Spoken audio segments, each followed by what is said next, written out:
no les pasa nada, pero vaya a hacer eso uno con una araucaria o con una conífera. Conífera en general no les gusta que les corten las raíces. Follaje o ramas sin espinas.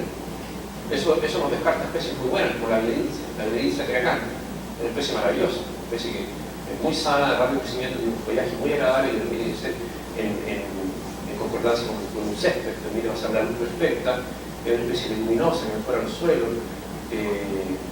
tiene unos frutos que son bastante entretenidos, pero tiene unas espinas gigantes, que en el fondo la descartan de muchos usos públicos. Poco alergénica, ya lo hemos visto, eso hay que hacer un estudio específico porque todas las especies son de algún modo alergénicas. Copa amplia o estrecha, según la necesidad, voy a aplicar VPN según la necesidad, y la longevidad. La longevidad nos deja fuera algunas acacias, por ejemplo, las acacias de tatuada, en general las acacias son de vidas cortas. Las acacias viven 80 años, 60, 80 años, y después de eso empiezan a morir. Y si no tengo un parque de larga edad, de larga existencia, o una avenida que no tengo mucha posibilidad de estar renovando especies cada cierto tiempo, tengo que descartar las especies poco longevas. Bueno, esta es una matriz que ayuda, pero en el fondo debiera ser el resultado de esta secuencia, de estas etapas, y yo al final del ejercicio, al final de haber pasado por las 5 etapas, yo debería igual preguntarme si estoy cumpliendo con esto, y viendo, digamos, si estoy dando cuenta de la expectativa inicial con la que partí.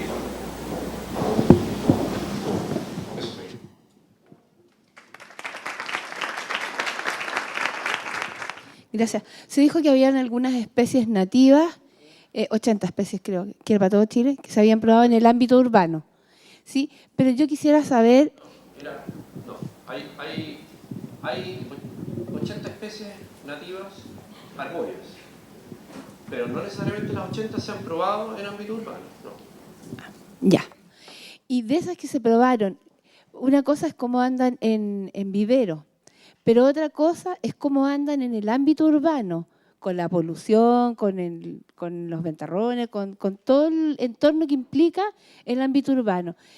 ¿Qué resultados hay efectivos con respecto a las especies nativas que se prueban aquí en el centro de la ciudad, ponte tú? Sí, yo diría que en general, bien, o sea, en general favorable, hay excepciones. Por ejemplo, el maitén, yo he visto que es una especie que no ha logrado adaptarse bien al ambiente urbano. Se da bien en los jardines, requiere una humedad relativa mayor, de hecho el maitén en la zona central tiende a ubicarse en las quebradas, en los favorable, cerca de cosas de agua. Claro, eso es difícil de replicar en el ambiente urbano técnico. También a Mónica González del vivero Pumahuida, que trabaja en las frutas nativas, hablamos de que la viverización de las especies requiere un proceso de domesticación. Y que hay muchas especies exóticas que están domesticadas. En el fondo llevan muchos años, o cientos de años siendo viverizadas y se han ido eligiendo variedades, ¿no es cierto? Hay variedades agroculturias, variedades que son de copas más compactas, variedades enanas. Hay mucha historia de domesticación de las especies exóticas, sobre todo especies europeas, han sido domesticadas por muchos años. Por lo tanto, cuando uno recoge semillas de esas especies, recoge una genética más o menos homogénea, ¿ya? Y sabe que de 100 semillas que yo ponga, 80 van a salir árboles parecidos. Pero cuando uno ve especies que no están domesticadas, ¿ya? Como por ejemplo un maitén, que tiene una diversidad genética amplísima, no da lo mismo un maitén traído de Pucón que un maitén traído de Illapel, o un maitén traído del Cerro Manquehue, aquí en Santiago. Los tres son maitenes, pero los tres son distintos. Uno va a tener una copa alta y estrecha, el otro va a ser uno medio colgante, péndulo. Si uno recorre los maitenes que se han puesto en Bilbao, hay unos que son erectos y otros que son pendulares y otros que son tan siempre con fumagina y hay otros que no les da la fumagina. Entonces ahí hay un proceso de domesticación que todavía nos falta, que tiene que ver con el viverista. O sea, los viveristas nacionales hoy día deberían estar trabajando en eso, en cómo domestico las razas dentro de mi especie. Por ejemplo, en maitén, la especie, puedo tener razas, ¿no es cierto? Hay unas de hoja grande, hay unos de hoja chica, hay unos susceptibles a la fumagina. Trato de elegir que no sean susceptibles a la fumagina, recorrer los bosques hasta encontrar uno que no lo sea y de ese sacar clones, hacer un huerto clonal, obtener especies que no... ¿Te fijas? Todo ese trabajo de domesticación para transformar una especie del bosque y meterla en la ciudad y que funcione en la ciudad, no se ha hecho. Ya, o sea, falta el estudio, digamos, para poder evaluar esas especies nativas a este ambiente hostil que tenemos dentro de las ciudades. O sea, no sé si el estudio, falta el ejercicio práctico de hacerlo, digamos. Ahora,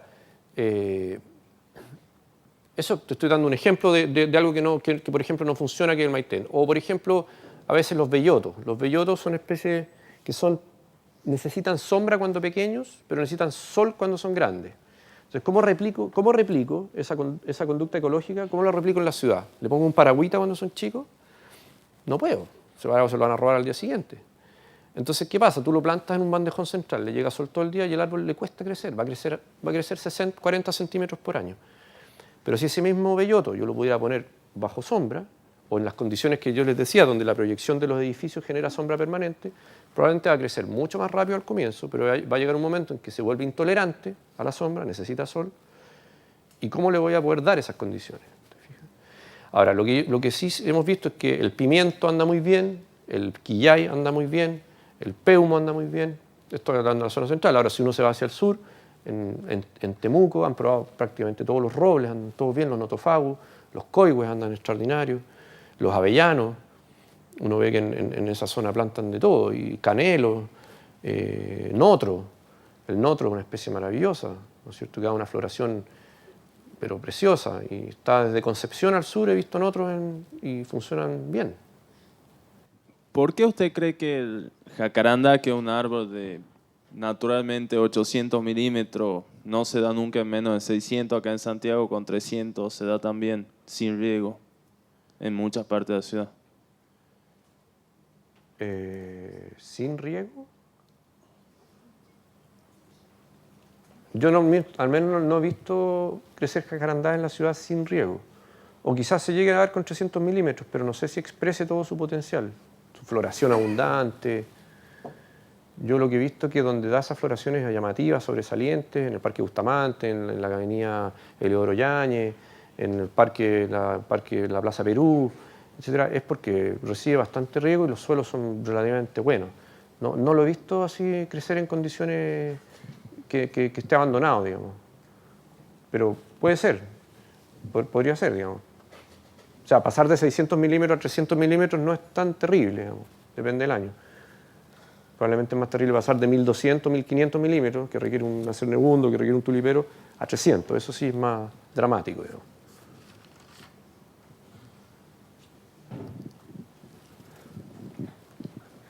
¿Hay más preguntas? Acá, adelante.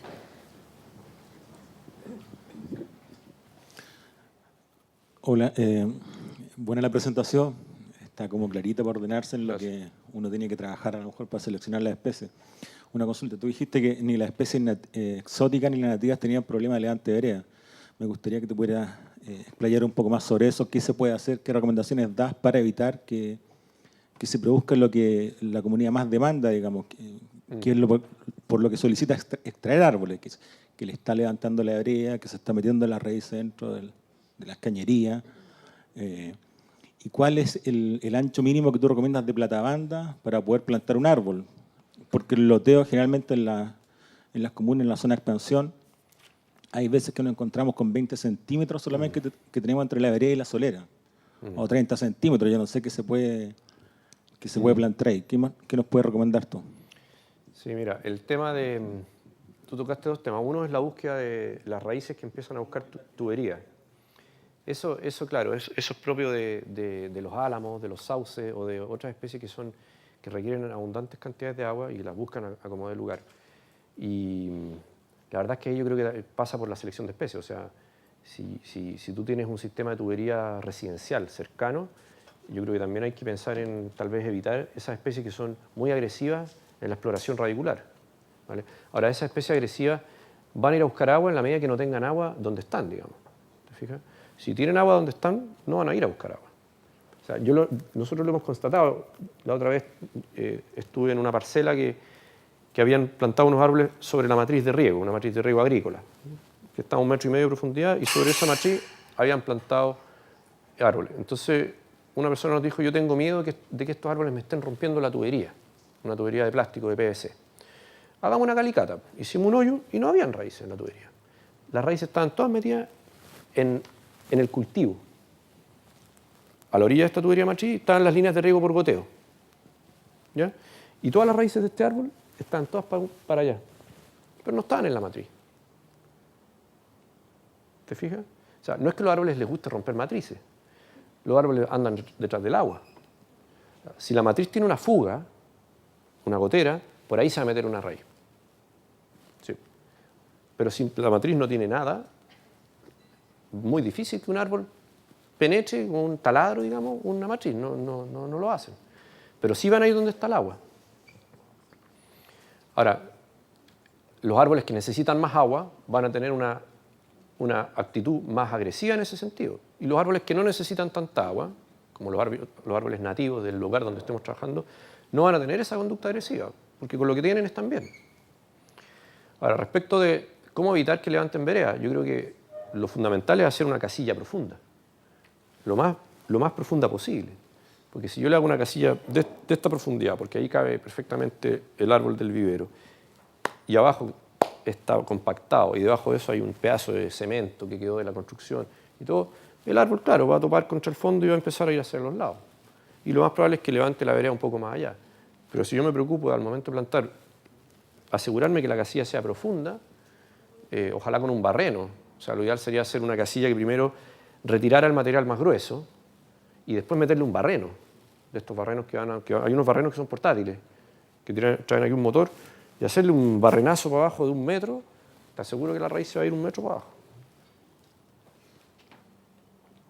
Y lo otro que tú mencionabas,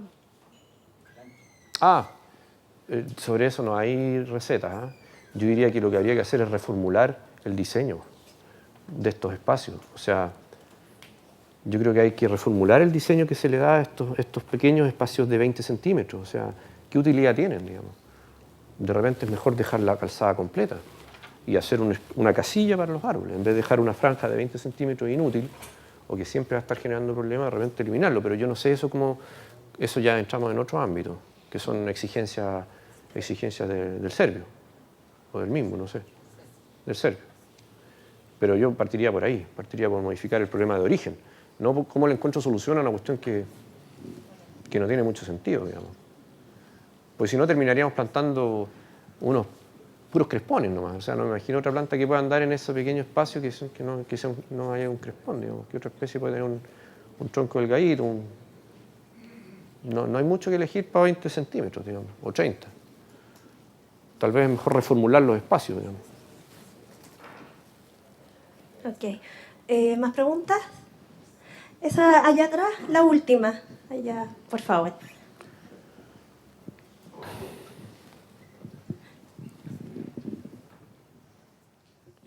Hola, mi nombre es Pedro Volado de Vallenar, capital de Desierto Florido. Sí. Más que una pregunta, a lo mejor una acotación. Yo en algún momento, el año pasado, en noviembre, en un tratamiento dental, leí una de esas revistas que están ahí en la sala de espera sin portada. Leí de un proyecto que se elaboró en España sobre lo mismo de lo que estaba comentando el profesor de los árboles que levantan la vereda. Y lo que hicieron allá, bueno, hacían un hoyo más o menos adecuado, 80 centímetros, 1 metro, y en la esquina de la holladura colocaban tubos de PVC. Entonces, el riego lo canalizaban por intermedio de los tubos. Y ahí permitían que las raíces obligadamente tenían que bajar a buscar esa agua. Sí, y está dando buen resultado. En realidad, a lo mejor podríamos una forma de tratar de imitar eso en la medida que se pueda. También pasa, yo creo, por un tema de educación en la comunidad, igual que no eche basura en esos tubos también. Claro. Eso era... Sí, pero es una buena medida.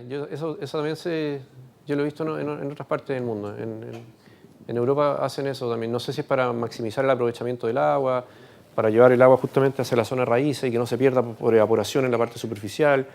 Yo creo que una economía de agua, una eficiencia en el uso del agua y además, como efecto secundario, produce eso que las raíces tienden a quedarse en profundidad y estar siempre buscando en la zona fría, porque la temperatura del suelo es un poquito más fría más abajo y permite mantener la humedad más tiempo. Así que, claro, el desarrollo se promueve en la parte baja y no en la parte alta.